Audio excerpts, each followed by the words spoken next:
అందరికీ నమస్కారం. నా పేరు కంది శంకర్. మాది బొమ్మనపల్లి గ్రామం. నేను 1వ వార్డు మెంబర్ను. ఈరోజు మా గ్రామంలో మహిళా సంఘ భవన నిర్మాణానికి శంకుస్థాపనకు ఇచ్చేసినటువంటి గౌరవనీయులు పెద్దలు హుస్నాబాద్ ఎమ్మెల్యే రవాణా శాఖ మరియు బీసీ శాఖ మంత్రులు పొన్నం ప్రభాకర్ గారు విచ్చేసిన సందర్భంగా కార్యక్రమం అనంతరం సార్ను మొన్న వేసంగిలో జరిగినటువంటి వడ్ల కొనుగోలు విషయంలో ఒక లోడు పంపిస్తే మనము 150 బస్తాలు, అవి కూడా 43 కిలోలు పెట్టి లోడు పంపిస్తే అక్కడ 63 క్వింటాళ్ళు వచ్చినప్పటికీ మళ్ళీ అదనంగా 4 బస్తాలు అంటే 160 కిలోలు, అంటే ఇవి 3 క్వింటాళ్ళు, అవి 160 కిలోలు, 4 క్వింటాల్ 60 కిలోలు అదనంగా మిల్లర్లు కటింగ్ పెట్టి రైతులను ఇబ్బందికి గురి చేసినారని మంత్రి గారి దృష్టికి తీసుకుపోవడం జరిగింది. ఆ సమయంలో మంత్రి గారు ఏమన్నారంటే, వడ్లు పట్టకపోతే మేమేం చేయలేము అని చెప్పి అన్నారు. ఆ తర్వాత మరి పెన్షన్లు, మేము వార్డు మెంబరం కదా, మళ్ళీ కొత్త పెన్షన్లు ఎప్పుడు వస్తున్నాయి అని చెప్పి అడుగుతున్నారు సార్.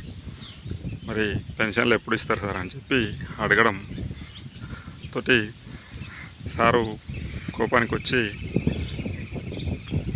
మీ వార్డులో ఏ సమస్యలున్నా మీ వార్డు మెంబర్ ఇంటికి పోయి అడుగురని నా మీదకి చెప్పడం, అలానే నువ్వేమన్నా లీడర్ అవుతావు అనుకుంటున్నావా అని బెదిరించడం జరిగింది. ఇది నిజంగా నాకైతే బాధ అనిపించింది. ఎందుకంటే నేను ఆ ఎమ్మెల్యే గారిని, మంత్రి గారిని మా నియోజకవర్గానికి మొట్టమొదటిసారి మంత్రి అయినందుకు సంతోషంగా ఉన్న వాళ్ళు నాకు సుతా సంతోషం అనిపించింది. ఎందుకనంటే అనే కార్యదక్షత కలిగినటువంటి వ్యక్తి, ఏదైనా అనుకుంటే ఖచ్చితంగా సాధించే వరకు విడవడు అనేటువంటి పేరు నా అభిమాన నాయకుల్లో పొన్నం ప్రభాకర్ గారు సుతా ఒకరుగా ఉండేవారు.